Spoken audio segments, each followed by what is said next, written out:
Hello tout le monde, je vous retrouve dans une nouvelle vidéo aujourd'hui. On va parler de couverture. J'ai eu cette idée de vidéo en me levant ce matin, en passant devant ma bibliothèque. Je sais pas pourquoi, j'ai regardé un de mes livres puis je me suis dit tiens, ping, ça m'a tilté comme ça, ça m'arrive des fois. Ça va faire un espèce de top 5. Je vais vous présenter 3 livres dont je trouve les couvertures vraiment très belles, vraiment. Que essentiellement, 3 livres je les ai achetés pour leur couverture et un peu pour leur résumé aussi, mais on va dire que c'est leur couverture qui m'ont tilté en librairie quoi. Mais que je n'ai pas trouvé le contenu, ma foi, exceptionnel comparé au contenant quoi. Et à contrario, je vais vous présenter deux livres dont je ne suis pas fan des couvertures personnellement, que j'aurais vraiment préféré qu'ils en fassent d'autres, mais que j'ai vraiment adoré l'histoire. Alors le premier livre que je vais vous présenter c'est Reckless de Cornelia Funke, car elle est allemande. Hein. Personnellement je trouve la couverture vraiment très belle, là c'est en relief, voilà, le dos. Et la quatrième, juste trop belle avec le château, tout ça, voilà, moi j'adore. Je vais quand même vous parler de l'histoire brièvement parce que bon, je vais pas vous donner un avis sans que vous connaissiez un minimum l'histoire. Je vais pas m'attarder non plus parce qu'on n'est pas dans un point lecture, mais bon, histoire de vous en dire quand même un minimum. Donc en fait, on suit Jacob qui vit à New York et il possède un miroir. Je ne me rappelle plus si le miroir est dans son appartement ou dans la maison de ses parents. Je ne me rappelle plus. Mais toujours est-il qu'il possède un miroir. Quand on passe à travers le miroir, on se retrouve dans un autre monde, une autre époque, un autre monde où il y a des créatures spéciales, enfin bref.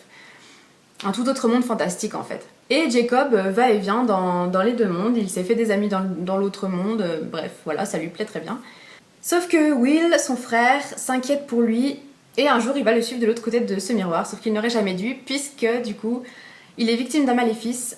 En fait, il y a des méchants. Des méchants des monstres, quoi, dans l'autre monde, qui sont faits de pierres, donc différents matériaux, genre de l'onyx ou des pierres précieuses, ou trucs comme ça. Et Will va être victime d'un maléfice et va se transformer petit à petit en un monstre comme ceci. Et Jacob va tout faire pour le sauver avant qu'il soit trop tard, quoi. Donc en soi, la couverture est alléchante, le résumé est alléchant, moi personnellement il m'a vraiment tenté. Mais c'est tout. C'est-à-dire que j'ai pas du tout été happée par l'histoire en fait, j'ai eu vraiment énormément de mal à rentrer dedans.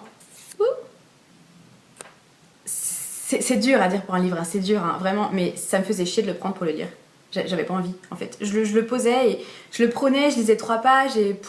Mais je voulais pas l'abandonner, je voulais à tout prix le finir parce que je me suis dit si ça se trouve après c'est mieux, donc je persévérais. Mais non, j'ai pas accroché quoi, ça arrive hein, ma foi. Je l'ai quand même terminé, hein, mais on va dire que les 50 dernières pages, voire les 30 dernières pages, je l'ai lu en biais, quoi. Pourtant, il est pas très gros, hein. Il fait quoi Ouais, il fait 327 pages, c'est pas gros, hein. Mais voilà, en plus, je vais vous montrer un truc. À chaque début de chapitre, on a des illustrations. Comme ça. Il y a rien à dire, c'est juste trop beau comme objet. Mais voilà, c'est tout, quoi. Là, il y a rien à dire. Mais malheureusement, bah pour moi, ça l'a pas fait, quoi. Donc si jamais vous l'avez lu, bah dites-le moi, hein. C'est vrai que j'ai pas entendu beaucoup d'avis, j'ai même pas du tout entendu d'avis en fait sur Reckless. Donc voilà, dites-moi, le tome 2 est dans ma palle.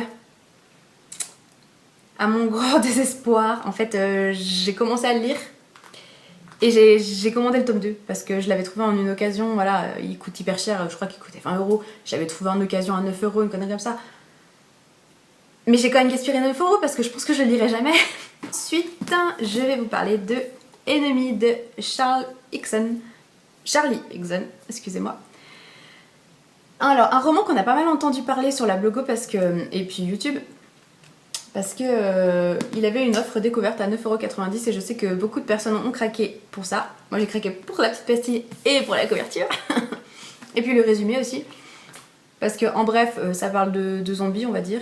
C'est-à-dire que, donc moi, les histoires de zombies, j'adore. Je trouvais la couverture super belle.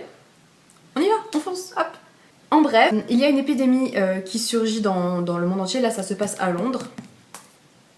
Et en fait, à partir de 14 ans, les gens sont sujets à cette épidémie. Ils sont... comment dire ça? Bah, ils deviennent malades, quoi, tout simplement. Les anticorps ne fonctionnent plus, quoi.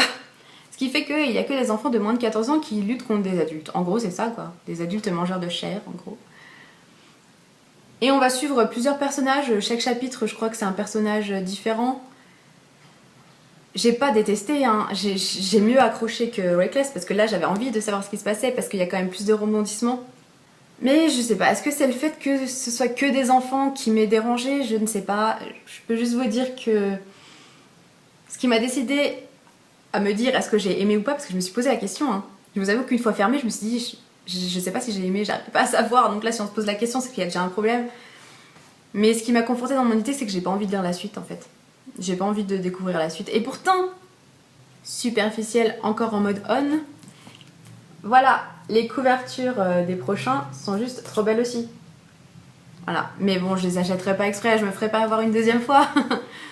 Donc c'est pareil, si vous l'avez lu, dites-le moi. Je sais que j'ai entendu beaucoup d'avis. Alors, j'ai entendu des avis mitigés et des avis négatifs, mais j'ai pas entendu de bons avis. Donc, bah dites-moi, hein. Ce serait quand même bien qu'il y en ait quelques-uns qui l'aient aimé, ma foi, hein. Mais bon, je peux pas le faire à tous les coups, hein. La troisième couverture, très belle, c'est l'extravagant voyage du jeune et prodigieux T.S. Spivett. J'adore la couverture, elle est colorée, il y a la carte des États-Unis.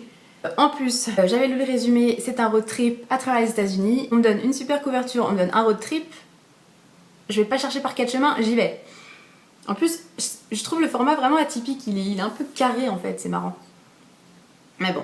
Alors en fait, c'est l'histoire de T.S. qui est un petit prodige de 12 ans.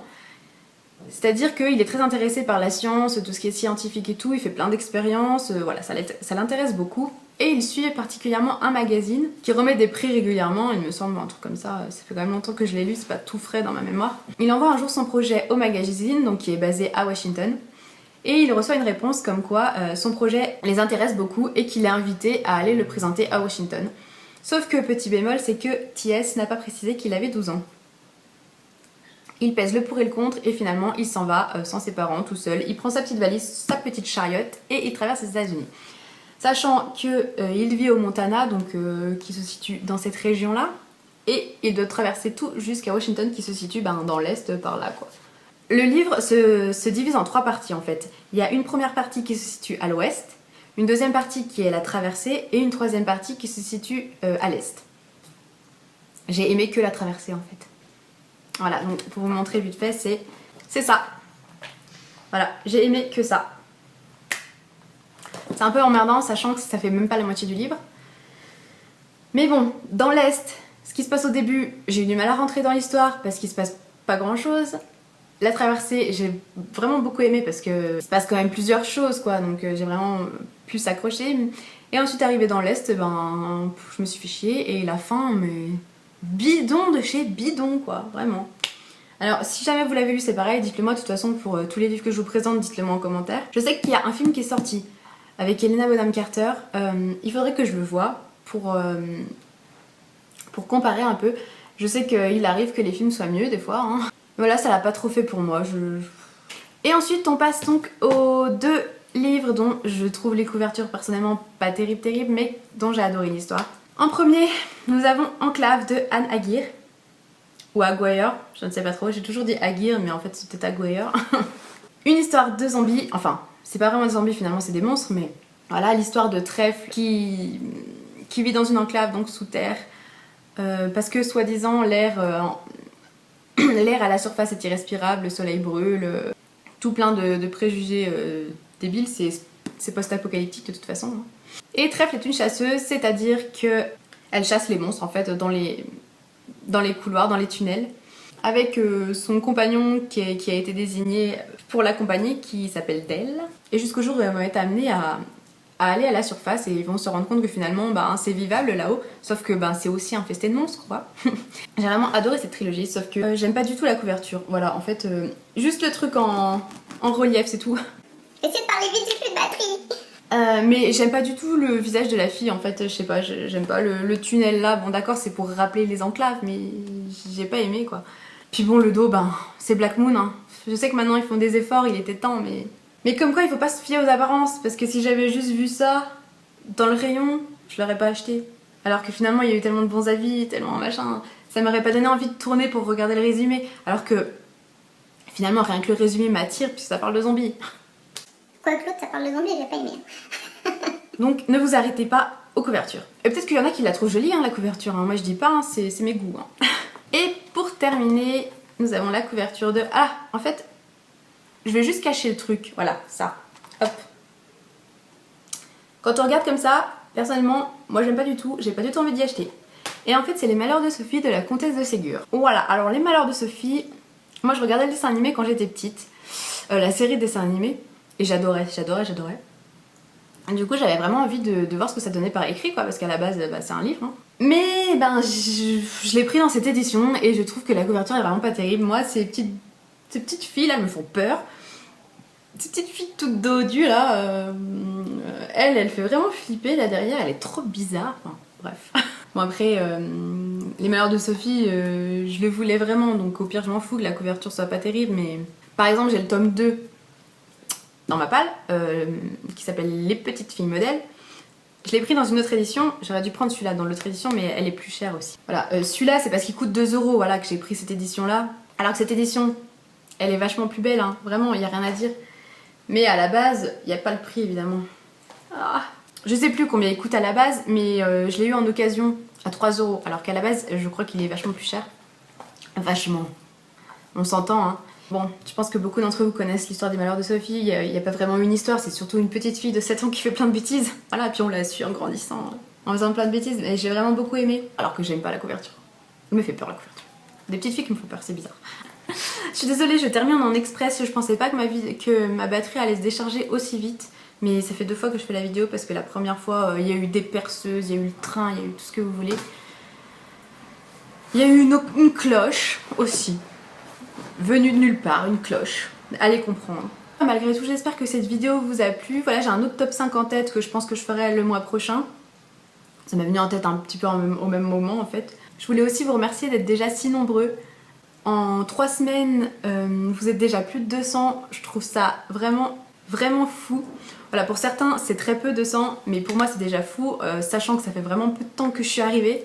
Je voulais vraiment vous remercier. Je voulais remercier aussi au passage Marine de la chaîne Marine Co parce qu'elle a parlé de moi sur Facebook et elle a dit vraiment des choses adorables. Pareil pour Cassandra de Croque les mots qui a parlé de moi dans ses favoris. Et pareil, elle a dit des choses trop adorables, donc les filles je vous fais plein de bisous. Et voilà, bah continuez à me laisser des commentaires, moi j'adore ça, j'adore y répondre, j'adore lire vos avis, tout ça. Dites-moi ce que vous avez pensé de tout ce que j'ai présenté, et puis voilà. Je vais vite terminer avant que ça coupe, parce que si ça m'enregistre pas la vidéo, je pète un plomb. Je vous fais plein de gros bisous, à la prochaine, bye.